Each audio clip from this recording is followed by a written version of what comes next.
In the marble foyer of Julian Remington's mansion, respect isn't earned, it's demanded. Every morning, the billionaire orders Lila Carter, his black housekeeper, to kneel, convinced she's just another invisible worker whose dignity can be quietly stripped away. He believes she'll swallow the ritual, like so many before her, to keep her job. What he doesn't see is her iron will, meticulous mind, and a family she'd burn the world to protect. When his 6-year-old son shouts, "Stop!" and the moment is captured forever, Julian ignites a battle he can't control, and Lila won't back down from. Before we go any further, comment where in the world you are watching from, and make sure to subscribe, because tomorrow's story is one you don't want to miss. Through the towering glass doors of the Remington townhouse, morning light spilled across the marble floor in long, cold rectangles. Lila Carter adjusted the crisp collar of her black and white uniform, her fingers brushing against the starched fabric as she took her place in line with 3 other staff members. The foyer's polished surfaces reflected their silent formation like a mirror, doubling the weight of the moment. Julian Remington stood at the base of the curved staircase, his tailored suit as sharp as his expression. His shoes clicked against the marble as he approached, each step deliberate and measured. The security guard positioned himself near the door, arms crossed, watching with practiced indifference. "Good morning," Julian announced, his voice carrying the artificial warmth of a corporate presentation. "As you know, our courtesy protocol is a cherished house tradition." He paused, his eyes fixing on Lila. "Ms. Carter, if you would demonstrate proper respect." Elena Ortiz, the senior housekeeper, kept her gaze firmly fixed on the floor, her shoulders tense. Lila could feel Elena's discomfort radiating beside her, mixed with a familiar resignation that filled the space like a heavy fog. Lila's heart pounded, but her face remained calm as she stepped forward. 6 months of this ritual had taught her to compartmentalize, to separate her dignity from this performance. She noted every detail, the exact spot where the morning light hit the floor, the way Julian's voice carried a hint of satisfaction, the time on the grandfather clock reading 7:45 a.m. The marble was cold and hard against her knees as she lowered herself down. She kept her spine straight, refusing to bow her head completely. In her mind, she repeated Julian's exact words, storing them away like evidence. Demonstrate proper respect. House tradition. The silence stretched out, broken only by the tick of the grandfather clock. Julian stood before her, his expensive shoes inches from her knees, when a small sound drew everyone's attention to the hallway. Theo Remington appeared, a tiny figure in blue dinosaur pajamas. His dark curls were still mussed from sleep, and he clutched a red crayon in his small fist. He stopped at the edge of the foyer, his eyes growing wide as he took in the scene before him. For months since his mother's death, Theo had barely spoken above a whisper. He moved through the house like a shadow, responding to questions with nods or shakes of his head. But now, seeing Lila on her knees before his father, something changed in his expression.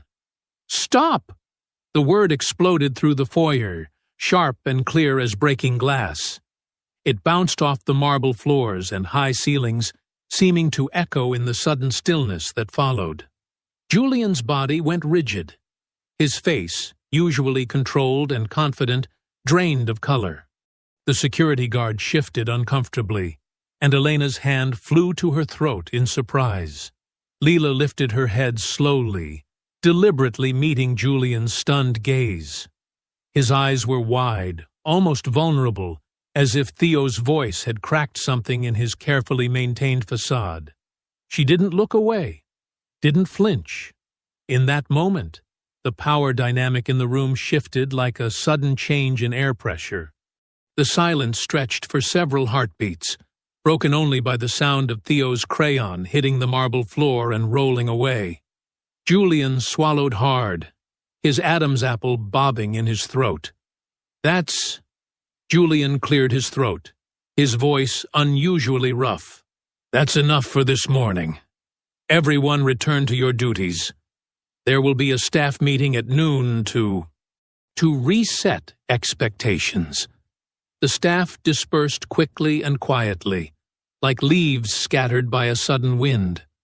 Lila rose smoothly to her feet, brushing off her knees with deliberate movements. Her hands trembled slightly as she walked to the laundry room, but her steps were steady. Once alone in the laundry room, surrounded by the familiar smell of detergent and warm cotton, Lila pulled out her phone. Her fingers shook as she typed out a quick note. 7:45 a.m. JP demanded kneeling as proper respect and house tradition. Theo shouted, "Stop." Meeting called for noon. She added the date and pressed save. She gripped the edge of the folding table, taking deep breaths of the warm, clean-scented air. The fluorescent lights hummed overhead, and somewhere in the distance, a dryer tumbled rhythmically. Lila focused on these ordinary sounds as her heartbeat gradually steadied. Elena entered quietly, closing the door behind her.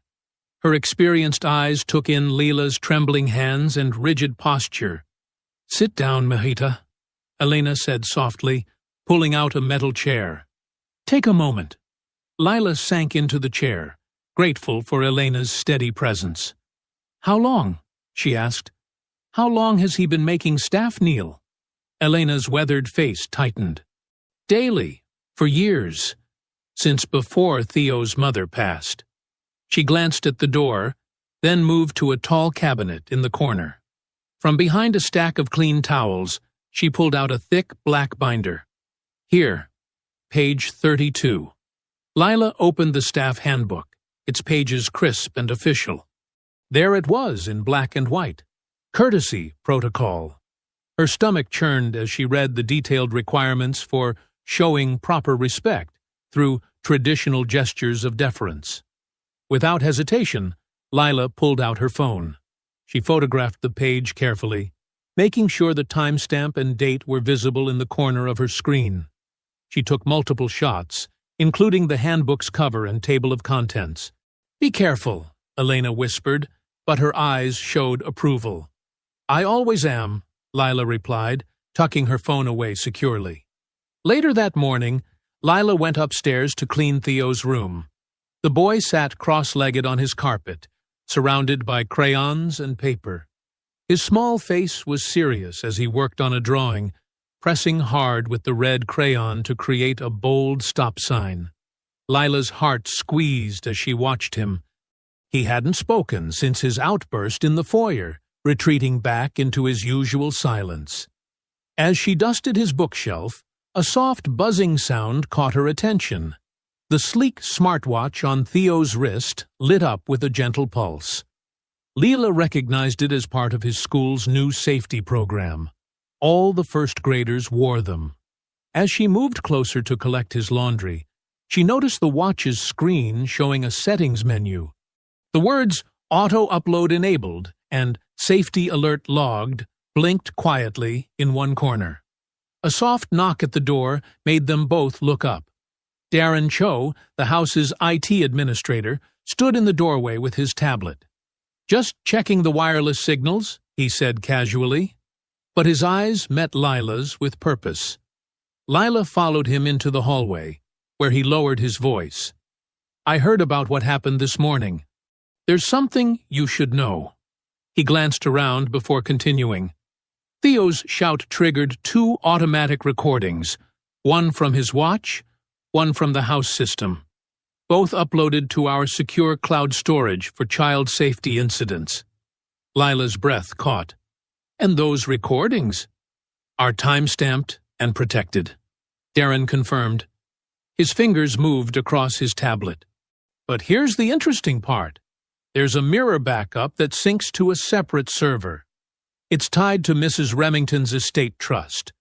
Mr. Remington can't access it directly." Before Lila could respond, footsteps approached. Julian appeared, his earlier sharpness dulled by something that looked almost like uncertainty.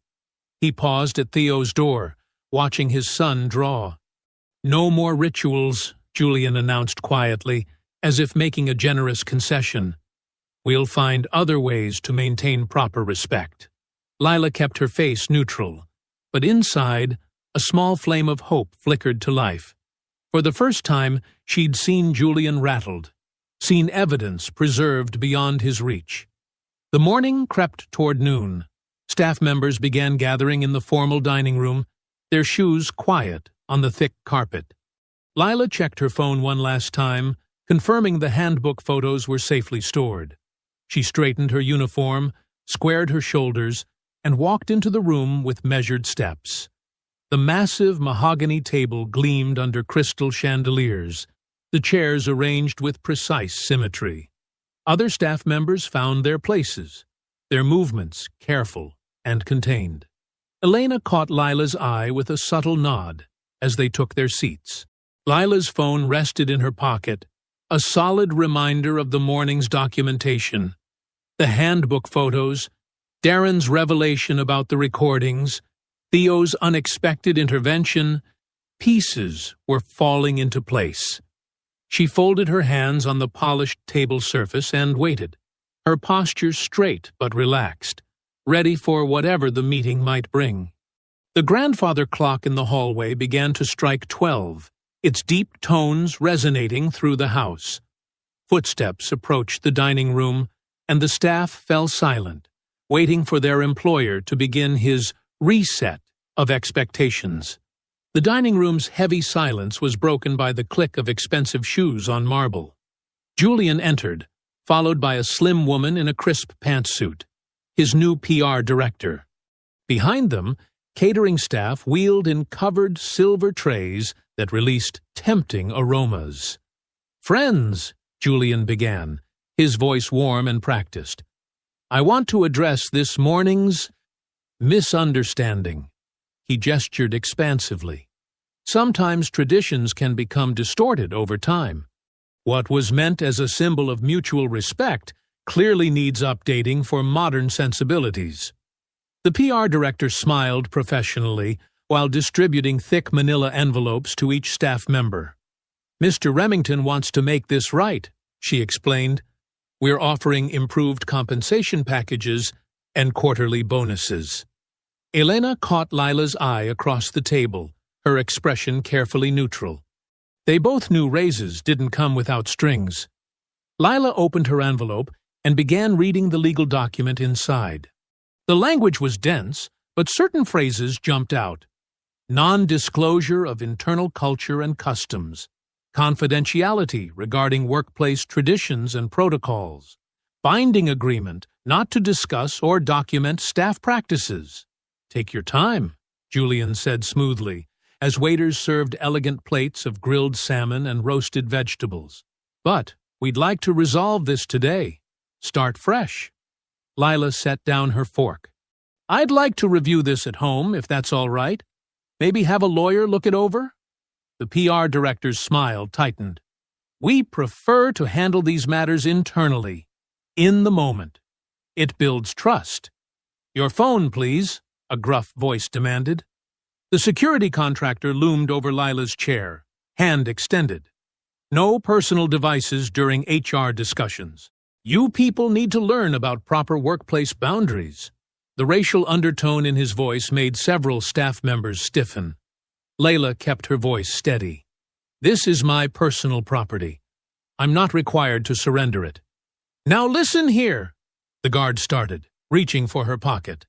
"That won't be necessary," Julian interrupted smoothly, though his eyes had hardened. "Lila can take time to think things over. We're all friends here." The guard withdrew, but remained hovering nearby as the uncomfortable lunch continued. Staff ate mechanically, the fancy food tasting like cardboard. The PR director kept up a stream of cheerful corporate speak about fresh starts and moving forward together. When they were finally dismissed, Lila headed for the service hallway. Darren fell into step beside her, speaking in low tones. "The audio file from this morning? It's already backed up to Mrs. Remington's trust server," he murmured. "Different system, different permissions. He can't touch it. Lila's steps steadied. You're sure? Positive. The trust's lawyers set it up after she died. Wanted Theo's records preserved independently. Julian doesn't have direct access. Hope bloomed in Lila's chest, but she kept her face composed as she finished her afternoon tasks. The handbook photos felt like they were burning a hole in her pocket. Everything mattered now. Every detail. Every timestamp. Every witness. In the staff locker room at shift's end, Lila carefully transferred the photos to her secure cloud storage. Then she pulled out the small notebook she always carried and wrote down everything from the day in precise detail. Times, locations, exact quotes. She'd learned young that memory wasn't enough. You needed documentation. She changed out of her uniform with methodical movements, mind racing behind her calm exterior. The unsigned NDA felt like both a threat and an opportunity. Julian's mask had slipped, revealing the force he'd used to maintain control. At her locker, Elena squeezed her shoulder in silent support before heading out. Other staff avoided eye contact, already choosing sides. Lila clocked out exactly on time, neither rushing nor dawdling. The security guard watched her leave, but she kept her pace measured, her expression neutral. Only when she was safely on the bus did she let her shoulders relax slightly. Through the window, she watched the wealthy neighborhood recede, giving way to more modest areas. Her phone buzzed with a text from Mason. Maid mac and cheese. Save you some? A small smile touched her lips as she typed back, Be home soon. Homework done? The bus swayed around a corner, and Lila gripped her bag containing the notebook and photos. Her mind kept returning to Theo's clear young voice saying, Stop! And to Darren's revelation about the backup server beyond Julian's reach. For the first time, she felt like maybe the truth could win against money and power. The familiar streets of her neighborhood appeared, and Lila pulled the cord for her stop.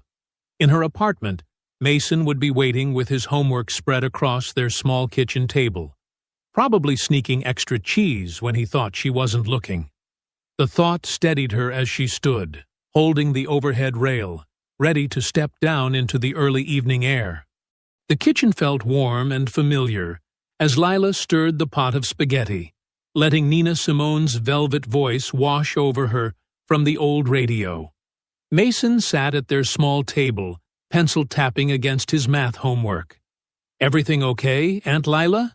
He asked, looking up from his fractions. You're quieter than usual. Lila managed a soft smile. Work was hard today, baby, but we're going to be fine. She tasted the sauce, adding a pinch more oregano. I promise, I'll always protect our home. I know you will, Mason said with the simple faith of a 12-year-old who'd never seen his aunt break a promise. The doorbell's harsh buzz made them both jump. A courier stood outside with 2 thick envelopes marked Urgent. Sign here, he said flatly, holding out an electronic pad. Lila's hands were steady as she opened the first envelope. The Remington corporate letterhead gleamed expensively. Notice of immediate suspension pending investigation. Workplace conduct and policy violations. The second envelope contained another copy of the NDA, plus a letter strongly encouraging her to sign by tomorrow morning. Lila filed both carefully in a manila folder, her grandmother's voice echoing in her head. Keep everything. Paper tells the truth, when people won't. Her phone buzzed with notifications. Anonymous social media accounts were sharing posts about a disruptive housekeeper who had traumatized a grieving child. The comments were getting ugly fast. The phone rang. Elena's number. Lila? Elena's voice was strained.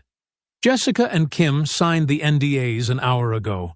They were scared about their visas. She paused. I'm so sorry. Don't be, Lila said firmly. They have to protect themselves.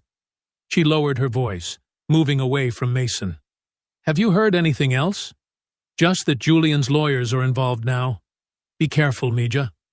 After they hung up, Lila called the legal aid number she'd saved months ago, just in case. The paralegal listened carefully to her story. You need Evelyn Hargrove, she said decisively. She's handled cases like this before. Workplace discrimination. Retaliation. I'll email you her contact information. Thank you, Lila said, writing down the details. Her phone pinged with a text from an unknown number. Darren here. Maid secure email, address. Check it in 10 mins. Delete this. She deleted the message, then served Mason his spaghetti. How are those fractions coming? Almost done, he said around a mouthful of pasta. Can we watch that space documentary later? Let me check my email first. Then, absolutely. The burner email contained detailed instructions for accessing metadata from Theo's uploaded audio file. Timestamps, file hashes, server logs. But the second paragraph made her catch her breath. Found something else. After incident with previous nanny. Suspected abuse. Never proven. Misses. Our Maid Trust maintain independent backups of all child safety alerts. System logs show multiple staff complaints about kneeling protocol affecting Theo. Everything's preserved on Trust server. Julian can't delete or alter. Lila created a new folder labeled Documentation and methodically saved everything. The suspension notice, social media screenshots, Darren's technical instructions, the handbook photos. Each item carefully dated and organized. She was just closing her laptop when 3 sharp knocks echoed through the apartment. Mason looked up, startled. Through the peephole, Lila saw a woman in a blazer holding up a badge. Her stomach dropped. Ms. Carter, Child Protective Services. We need to speak with you regarding an urgent complaint. Lila opened the door, keeping her voice steady. Good evening. How can I help you? The social worker was professional but direct. We've received an anonymous report expressing concerns about household stability and potential endangerment of your ward, Mason Carter. I need to schedule a formal interview for tomorrow morning. Mason had gone very still at the table. Lila felt her heart hammering but kept her face calm. Of course, she said evenly. What time would work best? They settled on 9 a.m. The social worker handed her a form detailing the complaint. Guardian displays erratic behavior, emotional instability, inappropriate workplace conduct. We'll see you tomorrow, the worker said, eyes scanning the apartment's neat interior. After she left, Mason's voice was small. Aunt Lila? Everything's okay, she said firmly, pulling him into a hug. We're going to handle this together, just like always. But as she held him, her mind was racing. The timing was too perfect to be coincidence. Someone was trying to take away the person she loved most in the world. She looked at their small kitchen. Photos on the fridge, homework on the table, the radio still playing her grandmother's favorite songs. She'd fought too hard for this little piece of security to let anyone destroy it now. The morning sunlight filled Lila's living room as she straightened the stack of documents on the coffee table. Mason sat beside her on the couch, his school uniform neat, his expression serious beyond his years. At exactly 9 a.m., the CPS worker, Ms. Thompson, according to her badge, arrived with a leather portfolio and clipboard. Thank you for meeting with me, Ms. Thompson said, settling into the armchair. I'd like to review Mason's living situation and your guardianship arrangements. Lila nodded, gesturing to the organized files. I've prepared everything. First, here are Mason's school records. Perfect attendance, honor roll 3 quarters running. His teacher's contact information is attached. Ms. Thompson made notes as Lila walked her through their daily routine. Breakfast at 7, homework check before TV time, Sunday meal prep together, weekly calls with his therapist. These are our neighbor's reference letters, Lila continued, passing over a folder. Mrs. Chen from 4B has known us 5 years. She watches Mason if I work late. The Rodriguez family across the hall included a photo from Mason's birthday party last month. Mason spoke up quietly. Aunt Lila helps me with math. We have a calendar for everything. I'm never alone or scared. Ms. Thompson's expression softened slightly as she reviewed the meticulous guardianship paperwork. You seem very organized, Ms. Carter. We'll conduct standard background checks and follow up within 72 hours. After she left, Lila hugged Mason tight. You did great, baby. Now I need you to be extra responsible today. Straight to Mrs. Chen's after school, okay? I have some important meetings. Downtown, Mrs. Hargrove's office was modest but dignified. Worn leather chairs, law books lining the walls, a small Black Lives Matter poster beside her civil rights credentials. The attorney listened intently, her dark eyes sharp behind reading glasses, as Lila detailed everything. The kneeling demands, Theo's shout, the handbook photos, the retaliatory suspension, and the CPS complaint's suspicious timing. Julian Remington, Mrs. Hargrove said finally, removing her glasses. He's used similar tactics before. NDAs, smear campaigns, weaponizing bureaucracy against whistleblowers. But he's never faced someone as careful as you. She smiled. Those timestamp photos and server logs matter. Now, here's our plan. She outlined 3 priorities on a legal pad. First, we protect your guardianship of Mason. I'm filing for an emergency hearing to block any interference. Second, we preserve evidence before it disappears. I'll draft a litigation hold letter to Remington's lawyers tonight. Third, we prepare for more retaliation, because men like him escalate when challenged. What about the NDA? Lila asked. Don't sign anything, Mrs. Hargrove said firmly. We'll get affidavits from Elena and other staff about the protocols. And I'm scheduling a meeting with Aisha Benton. She's a guardian ad litem who can document Theo's statements independently. Lila's phone buzzed. An email from Remington HR. Final notice. Sign enclosed NDA within 24 hours, or face immediate termination for cause. All claims of misconduct will be vigorously defended. Mrs. Hargrove read it and snorted. Predictable. They're scared of what you can prove. She handed Lila a yellow sticky notepad. Write yourself a reminder of why you're fighting. Lila wrote 3 words. No more kneeling. She placed it carefully on top of her growing case file. The rest of the day passed in a blur of paperwork and phone calls. Elena confirmed the staff handbook's version number and date stamp. 3 former housekeepers agreed to provide statements. Mrs. Hargrove's clerk notarized everything. By twilight, Lila stood at her apartment window, watching the streetlights flicker to life along their quiet block. She called Elena one last time. Found my old copy of the handbook, Elena said. Version 12.4, dated January 15th. The kneeling protocol is on page 23, right where you photographed it. Thank you, Lila said softly, for everything. De nada, Mija. We'll tell the truth together. Lila touched the sticky note on her folder, tracing the words. The truth was simple. Julian had demanded she kneel. Theo had shouted, "Stop!" The evidence existed in multiple places. And now Julian wasn't just trying to silence her. He was trying to destroy her whole life. She looked at Mason's backpack by the door, his science project poster drying on the kitchen table. This apartment, this stability, this family they'd built, she'd fight with everything she had to protect it. The phone rang again. Mrs. Hargrove, with tomorrow's battle plan. Leela straightened her shoulders and picked up her pen. The real fight was just beginning.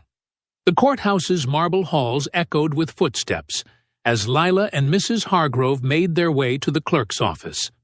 Morning light streamed through tall windows, casting long shadows across the polished floor.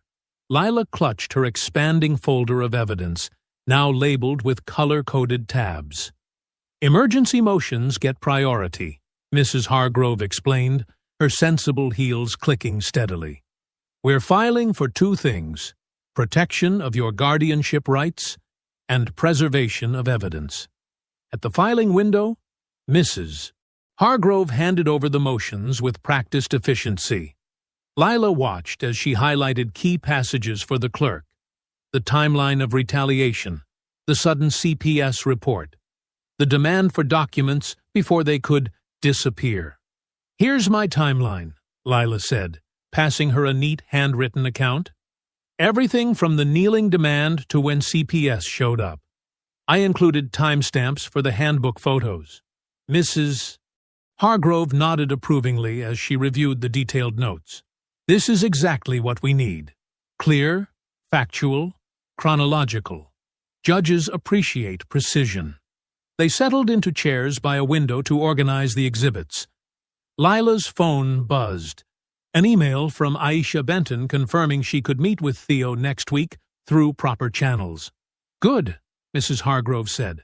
Aisha's respected by the courts. She'll document Theo's statements carefully, without pressure. A commotion near the courthouse steps drew their attention. Through the window, they spotted a small camera crew setting up, led by a sleek woman in a red blazer, Sarah Mills, Remington's PR director. Here we go, Mrs. Hargrove muttered. They're hoping to provoke a reaction they can use against you. Sure enough, as they exited the building, Sarah Mills stepped forward with a microphone. Ms. Carter, care to comment on allegations you manipulated a grieving child for personal gain? Leila kept walking, face calm, but Mrs. Hargrove stopped and turned. Ms. Mills, any attempt to harass my client will be documented and added to our court filing. Would you like to provide your business card for service of process? The camera lowered slightly. Sarah's smile tightened. We're simply seeking comment on a matter of public interest. Then you can direct all inquiries to my office, Mrs. Hargrove replied pleasantly. I'm sure Mr. Remington's counsel would prefer to handle this through proper channels. Back in her car, Lila checked her encrypted email. Darren had sent a technical report showing the stop audio file's digital fingerprint and confirmation it was mirrored to the trust server, all in clean, admissible language. This is solid, Mrs. Hargrove said, reviewing it. Darren knows how to document a chain of custody. When Lila arrived home that afternoon, a folded note waited under her door. The careful handwriting belonged to Mr. Lawson, her elderly neighbor. Dear Lila, I heard the CPS visit yesterday. In my 40 years here, I've never known a more devoted guardian or kinder neighbor. You've helped me with groceries, taught Mason to respect his elders, and bring stability to our floor. I'm happy to testify about your character any time. We look after our own here. Arthur Lawson. Lila blinked back tears, touching the paper. Mr. Lawson had been a constant presence since she and Mason moved in, always ready with a kind word or simple favor, watching out for Mason when she worked late. Her phone rang. The judge's clerk. Ms. Carter? Judge Chen has scheduled a preliminary hearing for Thursday at 9 a.m. Discovery conference to follow next week. Thank you, Lila said, marking it in her calendar. She immediately texted Elena and Darren with the date, then stepped across the hall to Mr. Lawson's door. The old machinist answered quickly, his lined face concerned. You got my note? Yes, thank you, Lila said softly. It means more than you know. He squeezed her hand. You stand your ground, young lady. Some fights need fighting. Inside her apartment, Lila added Mr. Lawson's note to her case file. 48 hours until the hearing. She reviewed Mrs. Hargrove's instructions. Rest well, dress professionally. Speak only when asked. Let the evidence tell the story. Mason's after-school chatter drifted from his room where he worked on homework. The familiar sounds of their building floated up. Mrs. Chen's cooking smells. The Rodriguez kids practicing piano. Mr. Lawson's radio playing old jazz. This was home. This was worth protecting. She opened her laptop to type up meeting notes while the timeline was fresh. The courthouse halls, Sarah Mills's ambush, Mr. Lawson's steady support, every detail mattered. 2 days to prepare. 2 days until they faced Julian Remington's legal team. 2 days to show the truth still carried weight. The fluorescent lights hummed in the Union Hall's meeting room as Lila helped Elena arrange folding chairs in a circle. Steam rose from coffee urns on a scratched table near the entrance, where a simple sign-in sheet lay next to a stack of statement forms. 7 years I've worked there, Elena said, straightening a chair. The kneeling started small, just special occasions, then daily. Her voice carried years of stored hurt. Margaret Chen, a former housekeeper who'd left Remington's employ 7 years ago, arrived first. Her gray hair was neat, her posture still proud. When I see it on the news, my hands shake. He made us say, I am grateful for this opportunity before getting our paychecks. 2 more ex-employees filtered in, James Washington, a former groundskeeper, and Rosa Diaz, who'd worked in the kitchen. They each carried notebooks filled with dates and details. Tips disappeared if we didn't bow and thank him properly, Rosa recalled, her fingers twisting a tissue. Christmas bonuses came with mandatory gratitude ceremonies. Lila recorded everything, using her phone to photograph the handwritten accounts. Elena demonstrated the expected bow, explaining how Julian had gradually increased the demanded depth of genuflection. First, just a head nod, she said. Then from the waist. Finally, full kneeling. Always with that same cold smile. The door opened again, admitting 2 men in pressed shirts carrying notepads. We're from the City Chronicle, the taller one announced, covering the labor dispute. Something felt off about their eagerness to photograph the sign-in sheet. When Elena politely asked for press credentials, the shorter man lunged for the papers. Hey! Lila moved to block him. Those are private statements. The taller man's face twisted. Know your place, he spat, shoving Lila's shoulder hard enough to make her stumble. His words carried an ugly racial slur that made the room go still. Elena already had her phone up, recording. The Union Hall regulars, retired dock workers, and hospital staff rose from their seats. They formed a quiet wall between the men and the group. Police have been called, announced Mr. O. Rodriguez, the union secretary. And we have cameras in the parking lot.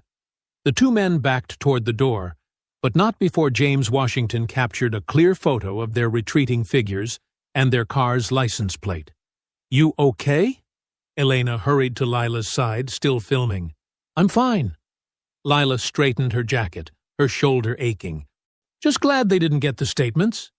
Darren arrived just as the police were taking descriptions of the men. He set up his laptop, creating a simple system to digitally preserve their testimonies. See this string of numbers and letters? He pointed to a long code on his screen. It's called a hash, like a digital fingerprint. If anyone tries to alter these statements later, the hash won't match. That proves tampering. The group gathered around, watching as Darren demonstrated how to save and verify their documents. Even Margaret Chen, who admitted technology made her nervous, practiced the steps. Now, you each have proof your original statement hasn't been changed, Darren explained. Keep the hash codes safe. Mrs. Hargrove arrived as they were finishing, her face tight with concern when she heard about the confrontation. The assault footage strengthens our case, she said, reviewing Elena's video. It shows the lengths they'll go to suppress testimony. One by one, the workers signed properly witnessed statements, their stories aligned, the gradual escalation of demands, the manipulation of pay and bonuses, the careful cultivation of fear. Remember, Mrs. Hargrove advised, stick to exactly what you saw and experienced.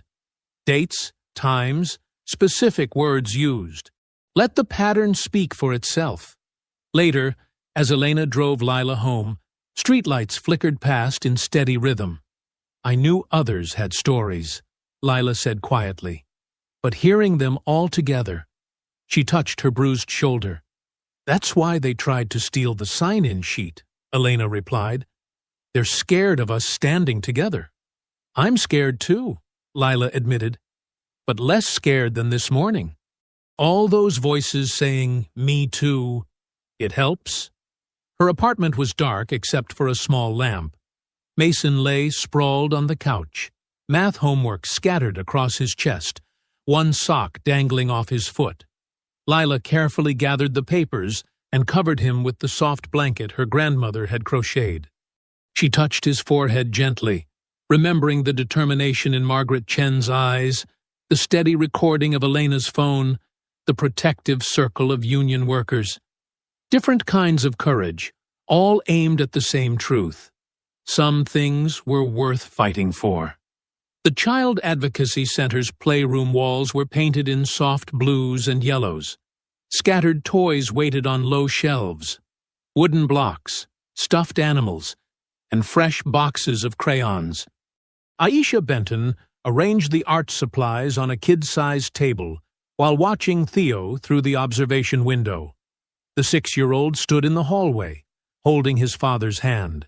Julian Remington wore an expertly tailored suit that seemed out of place among the cheerful murals and alphabet posters. Remember what we discussed, son, Julian said, smoothing Theo's hair. Ms. Benton just wants to talk. Aisha noted how Theo's shoulders tensed at his father's touch. When the receptionist led Theo into the playroom, Julian remained in the lobby, checking his phone with controlled impatience. Hi, Theo, Aisha said warmly, sitting cross-legged on the carpet. Would you like to draw with me? Theo nodded, settling at the small table. He selected a black crayon first, carefully outlining a tall figure with spiky hair like his father's. Next came a smaller figure on its knees, Lila, in her navy uniform. His movements grew more intense as he grabbed the red crayon, drawing a bold stop sign beside them. Can you tell me about your picture? Aisha asked gently. Theo added a final detail, a rectangular shape on his wrist, complete with a tiny cloud floating above it. He pointed to the kneeling figure, then shook his head emphatically. The person kneeling. You didn't like seeing that? Aisha suggested. Another head shake. Theo circled the stop sign repeatedly with the red crayon, pressing harder with each loop. You said stop when you saw this happening? Theo nodded, then tapped the drawn smartwatch and made a swooping gesture toward the cloud. Aisha made careful notes about his consistent focus on these elements. The kneeling, the stop sign, the watch's connection to the cloud. Through several more drawings, the same elements appeared. Lila kneeling, the stop sign always circled in urgent red, the watch always present. Thank you for sharing your drawings with me, Aisha said as their session ended. She'd need to request formal access to those smartwatch logs. Across town that afternoon, Lila straightened the already tidy living room while waiting for the CPS follow-up visit. Mason's homework schedule was posted on the fridge, along with his recent math test marked with a bright A. A knock at the door revealed Mr. Lawson, her elderly neighbor, carrying a worn leather notebook. Thought I'd stop by, he said, settling into an armchair. Been keeping track of when Mason comes by after school. 3 days a week, regular as clockwork. Always does his homework at my kitchen table while I make him a sandwich. Mr. Lawson, you didn't have to. Course I did. Good neighbors look out for each other. He patted the notebook. Got every date written down, what time he arrived, what he ate. Even saved the thank you note he wrote when I helped with his science project. The CPS worker arrived moments later. Ms. Torres, the same one from yesterday. She noticed Mr. Lawson's presence with raised eyebrows. Just dropping off my records, he explained, handing over his notebook. Been Mason's after-school backup since Lila got guardianship. Fine young man she's raising. Ms. Torres reviewed the detailed logs, noting the consistent routine. She toured the apartment again, checking the well-stocked fridge and Mason's organized room. The preliminary report is positive, she said finally. We'll need supervisor review, but I'm seeing appropriate structure and support here. After she left, Lila checked her mail. A court notice confirmed tomorrow morning's hearing on evidence preservation and the restraining order against guardianship interference. Her hands shook slightly as she read the formal language. That evening, fluorescent lights hummed over a corner booth at Jerry's Diner.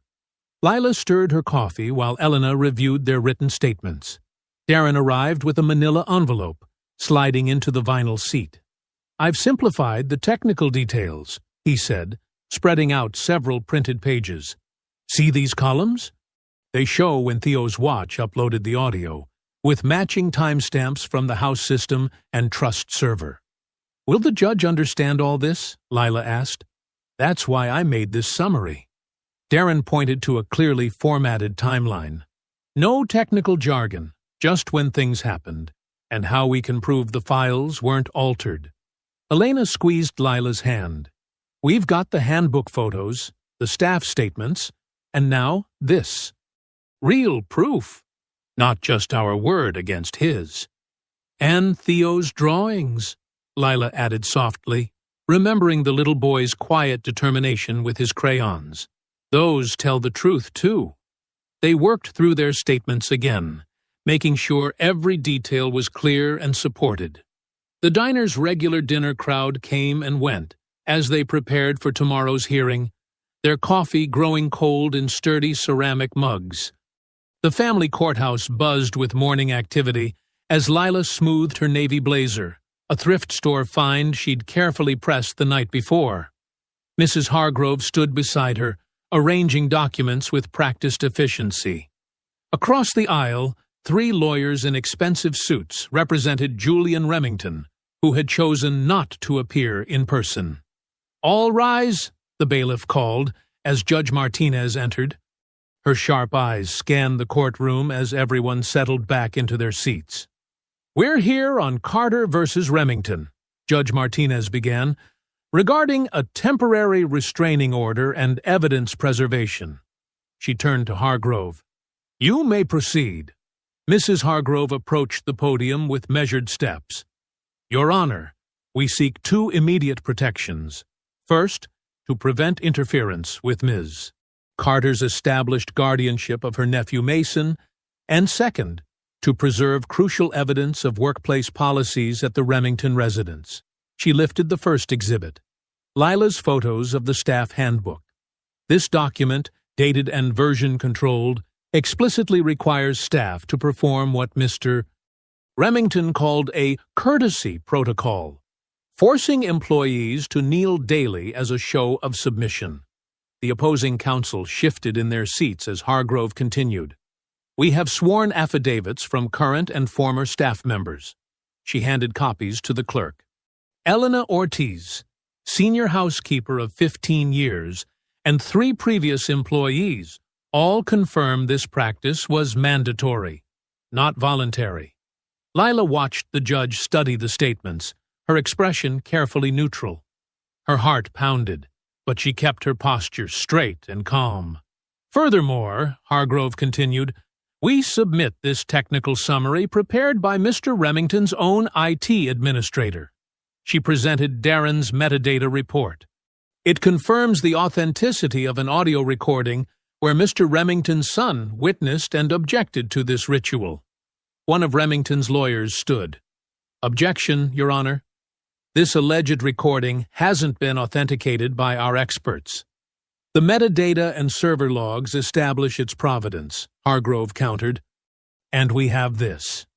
She played the Union Hall video on a laptop, showing Remington's men attempting to seize documents and shoving Lila. These are attempts to suppress evidence and intimidate witnesses, Hargrove stated firmly. And now, an anonymous complaint to CPS threatens Ms. Carter's guardianship of her nephew. Timing that cannot be coincidental. The lead counsel for Remington approached the podium next, his tone dismissive. "Your Honor, Ms. Carter is clearly seeking attention and financial gain. Any workplace protocols were completely voluntary. This is a disgruntled employee trying to exploit Mr. Remington's high profile and his son's grief." Lila felt her jaw tighten, but kept her expression neutral as the lawyer continued. "Furthermore, if Miss Carter found these policies objectionable, she was free to seek employment elsewhere. Instead, she's orchestrating a media circus." Judge Martinez held up her hand. "I've heard enough from both sides." She studied the documents for several long moments, while the courtroom held its breath. "I am granting a temporary order with the following provisions," she announced. "First, all employment records, handbooks, surveillance footage, and audio captures from the Remington residence must be preserved. Nothing is to be deleted, shredded, or altered." Lila released a careful breath as the judge continued.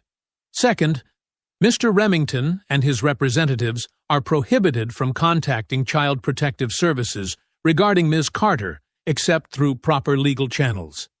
Any legitimate concerns must be addressed through counsel." The judge fixed Remington's lawyers with a stern look. "And third, Ms. Carter's guardianship of Mason Carter remains in place pending further review.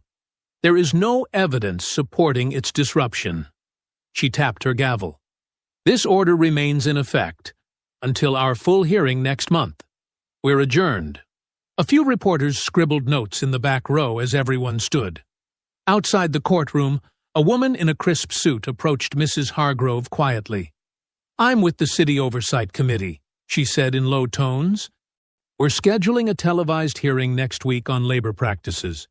We'd like Miss Carter to testify." Hargrove glanced at Lila, who nodded firmly.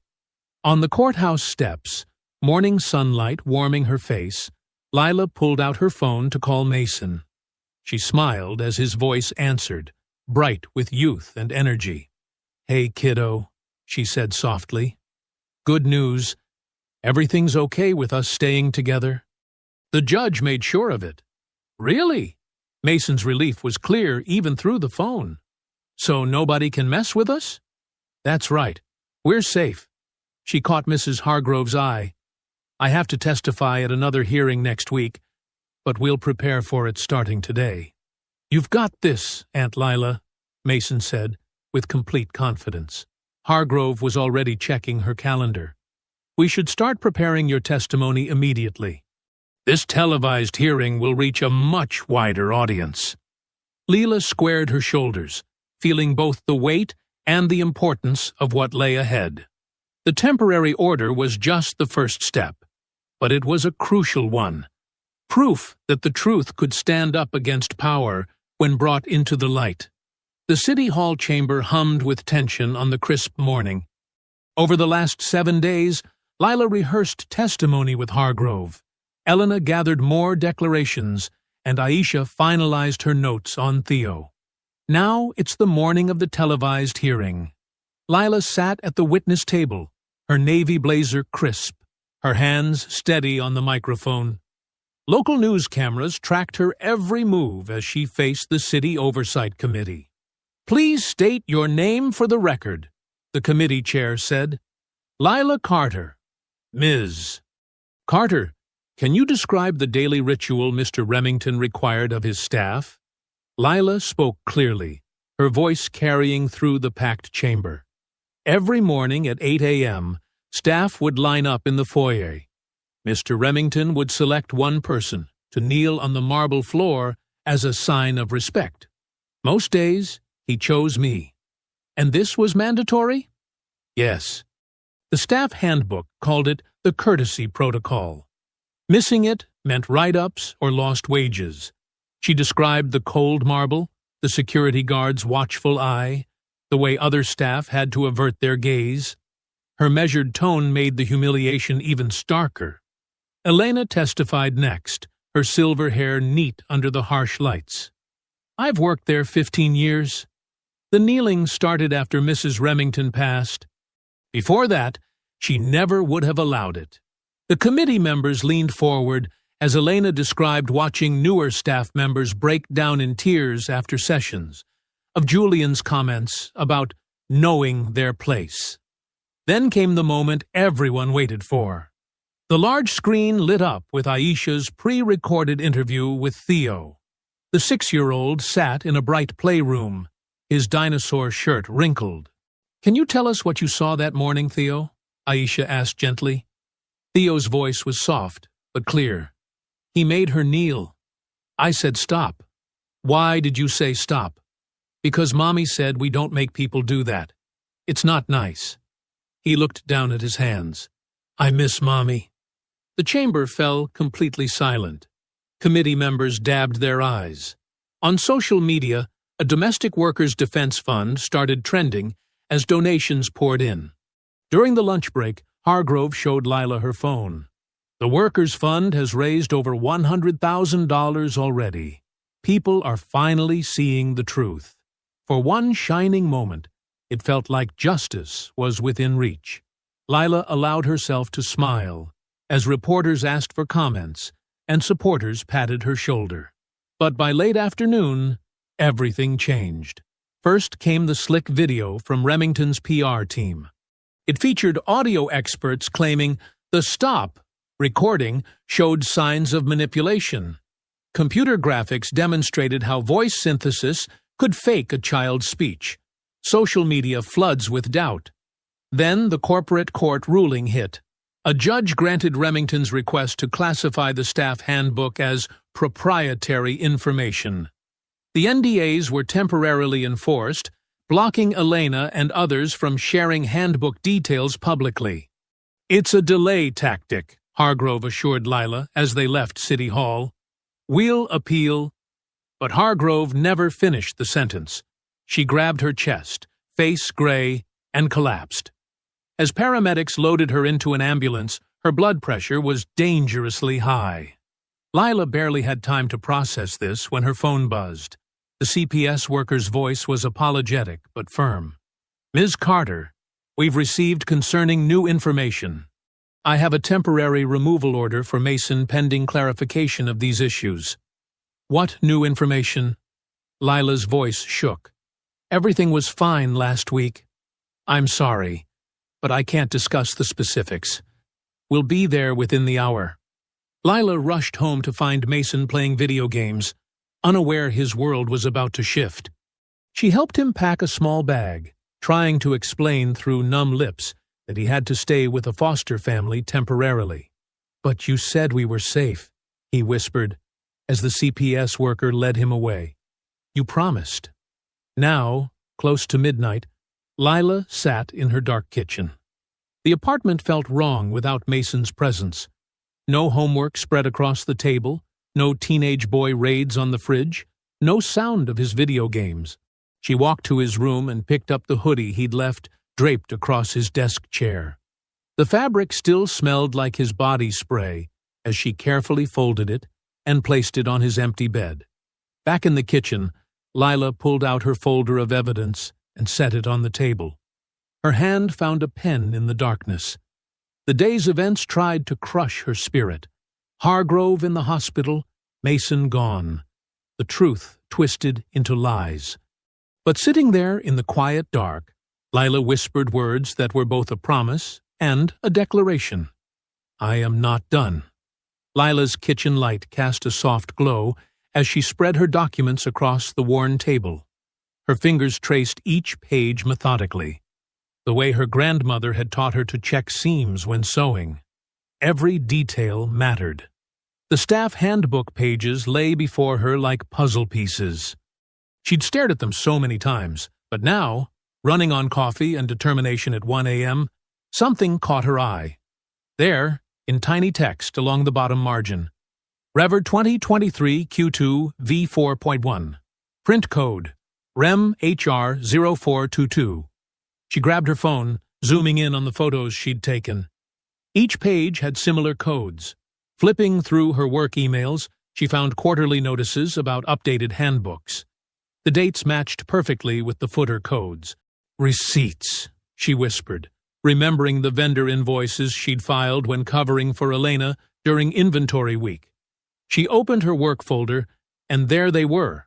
Quarterly printing orders from HR Supply Corp., each with matching version numbers. The paper trail was like a chain, link by link. No one could claim these were fake or tampered with. The versions progressed logically over years, each connecting to the next.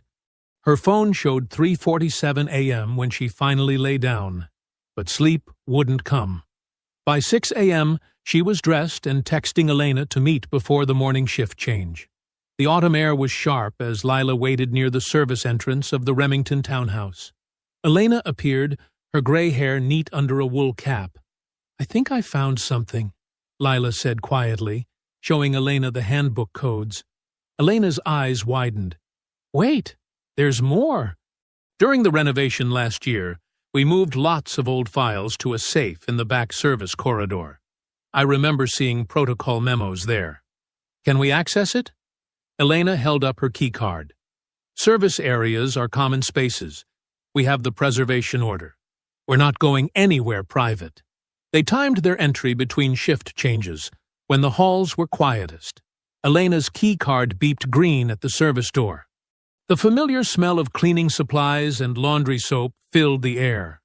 They'd made it halfway to the old corridor when heavy footsteps approached. A security contractor, not one of the regulars, blocked their path. His badge read, "Matthews Security Services." "Staff areas are restricted during changeover," he barked, looking directly at Lila. "You people need to learn to follow rules." Elena held up her keycard. "We have access." And a court order to preserve documents. The guard stepped closer, towering over Elena. "Hand over your phones. No recordings allowed." He reached for Elena's phone, but Lila moved between them, her own phone already recording. Section 4 of the Preservation Order prohibits interference with documentation, Lila stated clearly. "We're in a common area during normal hours with valid access." "Listen here, girl," the guard started, his face twisting with an ugly sneer. Elena's voice cut through, steady on speakerphone. 911, what's your emergency?" The guard's demeanor shifted instantly. He stepped back, muttering about checking with supervision before retreating down the hall.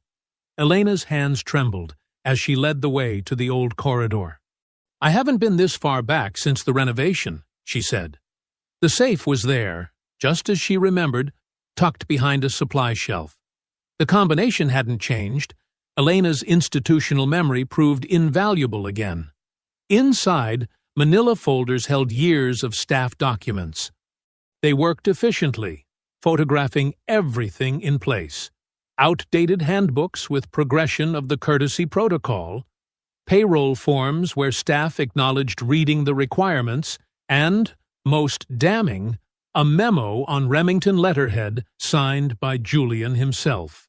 "Implementation of kneeling to maintain the cultural standard," Lila read aloud, careful to capture every word in her photos.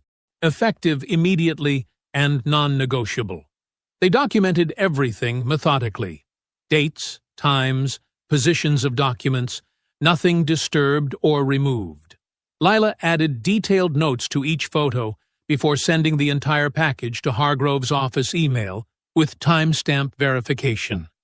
The morning sun was bright when they finally emerged from the service entrance. Elena's hands were still shaking from the confrontation. Lila held them steady between her own. "You're the bravest person I know," Lila said softly. Elena squeezed back. "No, Majita, you are. But we're stronger together." They walked to Elena's car, shoulders straight despite their exhaustion. The evidence was secure. Tomorrow morning, they would take everything to the district attorney's office.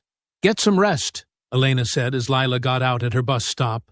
"Tomorrow we show them what truth looks like." Lila nodded, her folder clutched tight. The morning air felt cleaner somehow, despite everything still ahead. The fluorescent lights of the district attorney's intake area hummed overhead as Lila smoothed her blazer and approached the desk. Her folder felt heavy with evidence, each page carefully organized the way her grandmother had taught her to arrange important papers. "I have an appointment with D.A. Gray," she said, presenting her ID. The clerk nodded, already expecting her. "Follow me." District Attorney Celeste Gray's office was orderly, but lived in, with stacks of case files and a wall of legal texts. The DA herself sat behind a broad desk, her silver-streaked hair pulled back severely, reading glasses perched on her nose. "Miss Carter," Gray said, gesturing to a chair. "Tell me what you've brought." Lila laid out the documents methodically.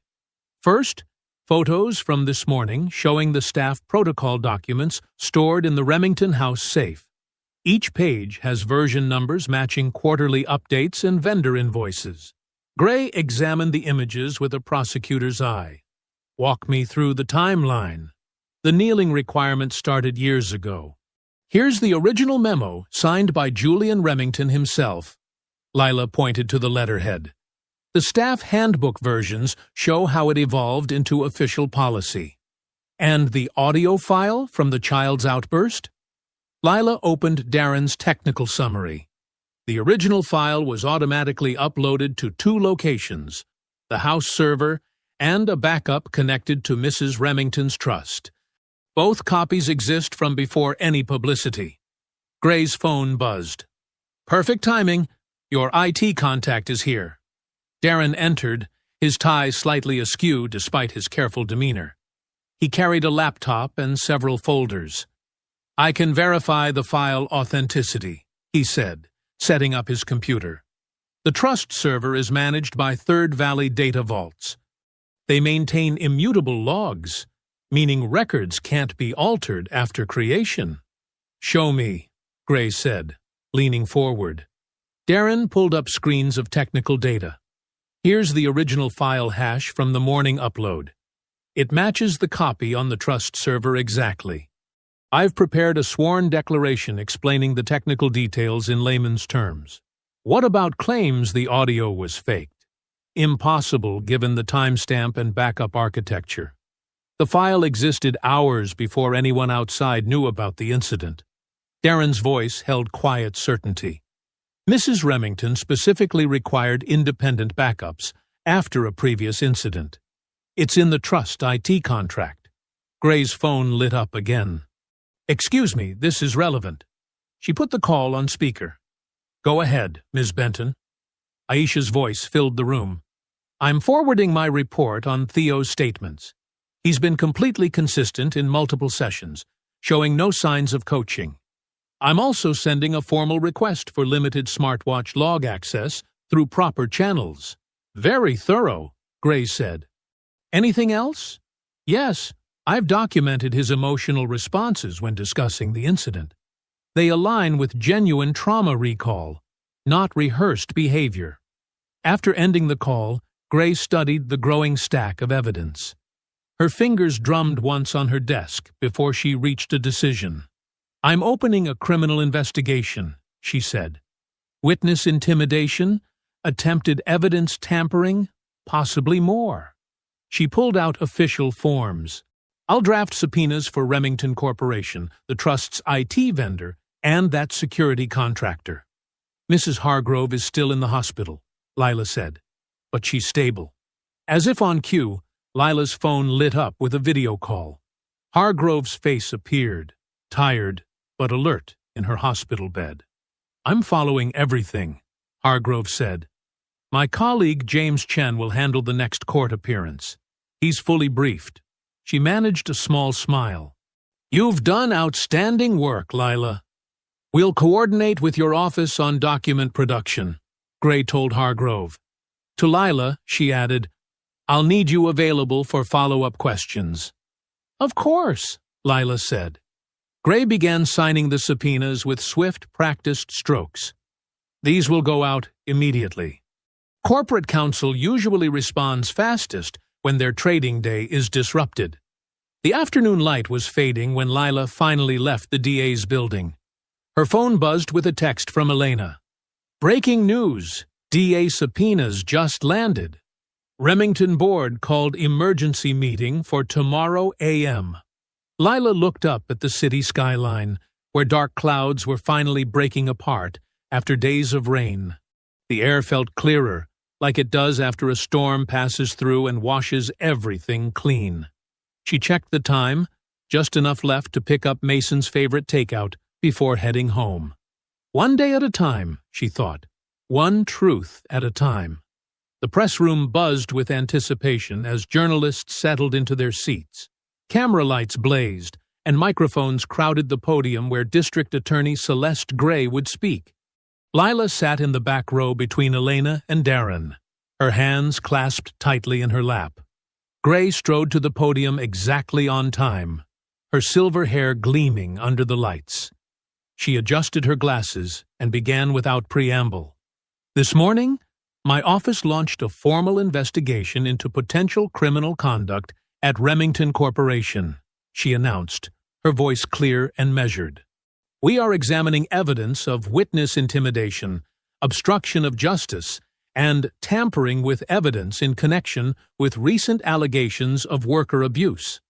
Cameras clicked rapidly as reporters scribbled notes. Gray continued, We have served multiple subpoenas for documents and electronic records. The investigation will focus on systematic attempts to suppress evidence and intimidate witnesses through various means, including misuse of non-disclosure agreements and apparent manipulation of social services reports. A reporter's hand shot up. Are you referring to the viral video claiming the stop recording was fake? We have conclusive technical evidence regarding the authenticity of that recording, Gray replied. The attempt to discredit it may constitute criminal obstruction. Another voice called out, What about the allegations of forced kneeling rituals? We're reviewing extensive documentation of workplace policies spanning several years, Gray said. Worker intimidation and civil rights violations fall within our investigative scope. As if on cue, phones throughout the room began buzzing. Lila's screen lit up with a news alert. Breaking. Remington Corp Board suspends CEO Julian Remington, pending criminal investigation. Elena squeezed Lila's hand as more alerts followed. City Hall freezes permits on Remington Luxury Development, and Remington shares plunge as board names interim CEO. Gray acknowledged the breaking news with a slight nod. We will follow the evidence wherever it leads, regardless of position or power. No one is above the law. After the press conference, Lila barely had time to process before rushing to family court. The afternoon sun slanted through tall windows as she entered the familiar courtroom. James Chen, Hargrove's colleague, was already there arranging documents. Ready? He asked quietly. Lila nodded, smoothing her skirt as she sat. The judge entered, and proceedings began immediately. Chen presented the new evidence methodically. The documented chain of custody for the stop recording, the historical staff handbooks showing the evolution of the kneeling requirement, and verification of the trust server logs. Aisha Benton took the stand next, displaying Theo's crayon drawings. In multiple sessions, Theo consistently depicted the same scene, she explained. The red stop sign appears in every version, along with the kneeling figure he identifies as Ms. Carter. His emotional responses align with genuine trauma recall, not coached testimony. The CPS supervisor rose next, her face drawn. Your Honor, in light of the DA's investigation and new evidence, we withdraw any objection to Mason Carter's placement with his aunt. Furthermore, she turned to face Lila directly, I want to formally apologize for our agency's role in temporarily removing him. We acted on external pressure without proper verification, and we are launching an internal review of our procedures. The judge leaned forward. Given the evidence before me, I find absolutely no basis for continuing Mason's removal. I order his immediate return to Ms. Carter's custody, with CPS to conduct only routine follow-up visits on a standard schedule. Lila pressed her hands to her mouth, tears threatening to spill. Chen patted her shoulder as the judge continued, "I want the record to reflect that Ms. Carter has demonstrated exemplary care for her nephew throughout this ordeal. This court commends her dedication to both truth and family." The rest of the afternoon passed in a blur of paperwork and signatures. As sunset painted the sky orange, Leela stood in her apartment kitchen, preparing Mason's favorite mac and cheese. The door buzzer sounded. She ran to open it, and Mason burst through, backpack bouncing. "Auntie Lee!" He crashed into her arms as she knelt to hug him. "I missed you so much," she whispered into his hair. "Can we watch that funny movie tonight? The one with the penguins?" Mason asked, already heading for their worn but comfortable couch. "Absolutely." Lila grabbed their dinner and settled beside him. The familiar animated characters filled the screen, and Mason's laughter, the best sound in the world, soon filled their home. During a quiet moment, Lila snapped a quick photo of them together on the couch, Mason's head resting against her shoulder as he munched his dinner. She sent it to Elena and Darren with a single word: home. The movie played on, but Lila barely watched it. She was too busy memorizing this moment, the weight of Mason beside her, the taste of comfort food, the simple joy of being together in their own space again. Here, in their small apartment with the mismatched furniture and Mason's artwork on the fridge, was everything that mattered. 1 week later, Lila stood in the bustling courthouse hallway, watching a stream of reporters crowd around D.A. Gray. The past 7 days had brought an avalanche of evidence: server logs from subpoenas, sworn statements from former staff, and detailed financial records showing the systematic nature of worker intimidation at Remington Corp.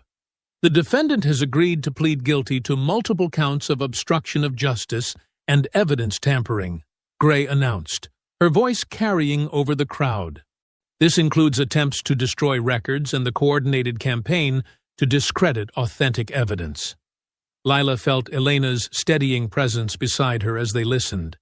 The terms of Julian's plea agreement were comprehensive: immediate resignation as CEO, substantial restitution payments, and 2 years of court-supervised community service focused on worker dignity programs.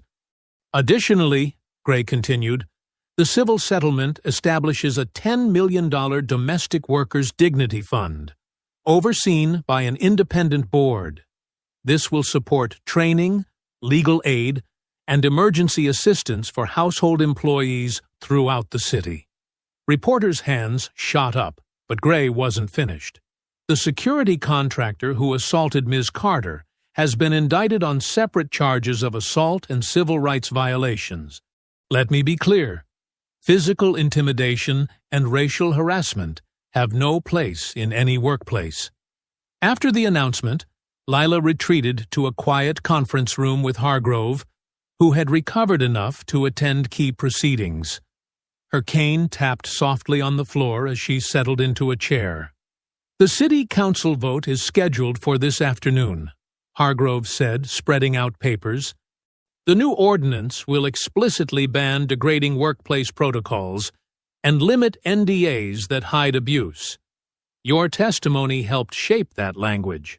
Lila nodded, thinking of the dozens of interview requests filling her inbox. She'd declined most, agreeing to one thoughtful reporter who wanted to focus on policy reforms rather than sensational details. "How are you holding up?" Hargrove asked gently. "Better now that Mason settled back into his routine," Lila replied. "He made honor roll this quarter, you know. Didn't miss a single assignment during everything." Their conversation was interrupted by Darren's arrival. He carried a folder of final documentation for the whistleblower protection agreement that would shield him from retaliation. "The new board wants to completely overhaul the IT security protocols," he reported. "They're implementing proper oversight of surveillance systems and data retention." Elena joined them next, practically glowing. The worker-owned staffing agency she now helped lead was partnering with the city's expanded worker center. We're creating actual career paths, she explained. Benefits, training, advancement opportunities.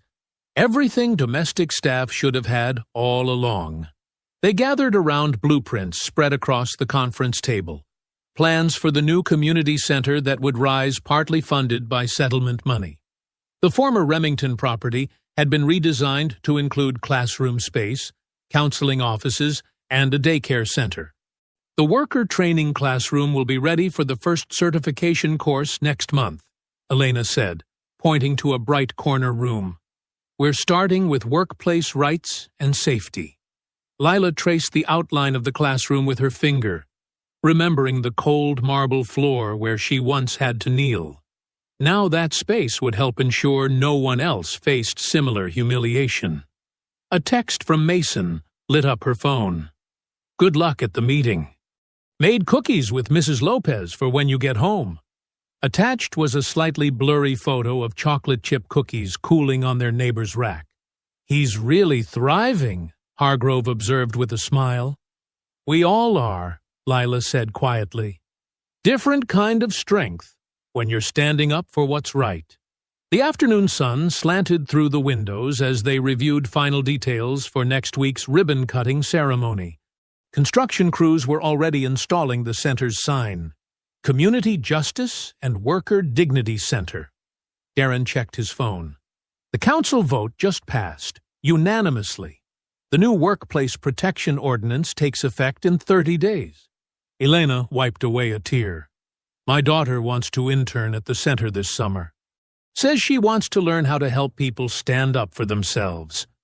Hargrove's cane clicked against the floor as she walked to the window overlooking the construction site. Workers in hard hats moved purposefully below, transforming what had been a symbol of power into a place of empowerment. Mark your calendars, she said. Ribbon cutting is exactly 1 week from today. The mayor and city council will attend. But the real guests of honor are the domestic workers who've signed up for our first training cohort. Lila joined her at the window, watching the afternoon light glint off the center's new windows. The building seemed to shine with possibility. Should we head down and check the classroom setup? Elena suggested. The contractor wants to review the audiovisual installation. Together they gathered their things, ready to continue the day's work of building something better than what had been torn down. 1 week later, sunlight streamed through the freshly cleaned windows of the Community Justice and Worker Dignity Center's main classroom. The scent of new paint and coffee mingled in the air as people filed in, finding seats among the neat rows of chairs that volunteers had assembled over the weekend. Lila smoothed her blazer and checked her note cards one last time. Mason had helped her practice the speech last night, timing her with his phone and giving a thumbs up when she got the pacing right. The room filled steadily with familiar faces, seniors from the neighborhood, domestic workers who'd supported the cause, local reporters with their cameras ready. D.A. Gray arrived early, speaking quietly with Hargrove near the podium. Elena bustled around, making sure everyone had programs and refreshments, while Darren did a final check of the audiovisual system he'd helped install. Aisha Benton slipped in through a side door, carrying a folder of completed guardianship paperwork that officially closed any lingering questions about Mason's placement. The chairs are perfect, Elena whispered to Lila, squeezing her hand. Remember when we used to line up on marble floors? Different kind of gathering now, Lila replied, watching Mr. Lawson help Mrs. Lopez find a seat in the front row. Their elderly neighbors had brought homemade cookies, determined to make the event feel like a true community celebration. A small commotion at the entrance drew their attention. Theo's new caregiver, carefully vetted and kind-faced, ushered him into the room. The 6-year-old's eyes lit up when he spotted Lila. He broke free and ran toward her, dinosaur sneakers flashing. "Lila! Look at my new shoes," he called out, then stumbled slightly as he reached her. His left shoelace had come completely untied. Without hesitation or shame, Lila knelt down beside him. This time it was her choice. a simple act of care for a child who needed help. Her fingers moved efficiently over the laces as the room fell quiet. "Thank you," Theo whispered, his small hand finding hers. He squeezed gently, the way he used to when seeking comfort after his mother died. "You always tie them just right." Applause burst out spontaneously, starting with Elena and rippling through the crowd. Lila stood, keeping hold of Theo's hand as she blinked back tears. The moment crystallized everything they'd fought for. Dignity, freely given, not demanded. At the podium, Lila's voice was clear and steady. "Welcome to your community center," she began. "This space exists because people refused to stay silent, because we documented everything, because we stood together when those with power tried to stand on us." She outlined the center's initial programs: certification classes for domestic workers, legal aid clinics, childcare during training sessions. "Dignity isn't something that can be negotiated away," she continued. "It's not a privilege to be earned through kneeling. It's a right that belongs to every worker, every person." Elena stepped forward to announce the first round of scholarship recipients, 10 domestic workers who would receive full funding for certification courses. Among them was a young woman who reminded Lila of herself 6 months ago, determined to build a better life while caring for family. After the formal program ended, people lingered to chat and explore the center. Theo showed off his properly tied shoes to anyone who would look, while his caregiver smiled indulgently. Hargrove moved carefully through the crowd with her cane, stopping to speak with each scholarship recipient. "The security system is fully operational," Darren reported quietly to Lila. "Everything's recorded and backed up properly. No more hidden protocols or erased footage." D.A. Gray shook hands with community leaders, emphasizing that her office would maintain an open-door policy for worker complaints. Aisha collected contact information for families interested in the center's upcoming children's advocacy programs. As the afternoon wound down, Mason arrived from school clutching his science homework. He helped stack chairs and pack leftover cookies while Lila said goodbye to the last guests. The room slowly emptied, leaving behind a peaceful sense of purpose fulfilled. Later that evening, Lila and Mason stood at their apartment window, carefully planting an herb garden in small pots. "Basil for pasta," Mason declared, patting soil around tiny seedlings. "And mint for tea, like Grandma used to make." "What should we cook first when they grow?" Lila asked, labeling each pot with careful letters. "Something that needs lots of fresh herbs," Mason replied. "We can invite Elena and Mr. Lawson for dinner next week. And Mrs. Lopez, she showed me how to make enchiladas." The setting sun painted their kitchen in warm gold as they worked. Mason chattered about his science project on plant growth, while Lila listened to the comfortable rhythm of their restored routine. When the herbs were planted and watered, Lila opened a new scrapbook on the kitchen table. She carefully removed a small sticky note from her wallet. "No more kneeling," written in her determined handwriting from months ago. She placed it beside today's community center program, smoothing both pages flat. The apartment settled into nighttime quiet. Lila switched off lights as she made her final check. Doors locked, Mason's backpack ready for tomorrow, the new herbs positioned to catch morning sun. She paused at her nephew's doorway, watching his peaceful sleep. I hope you enjoyed that story.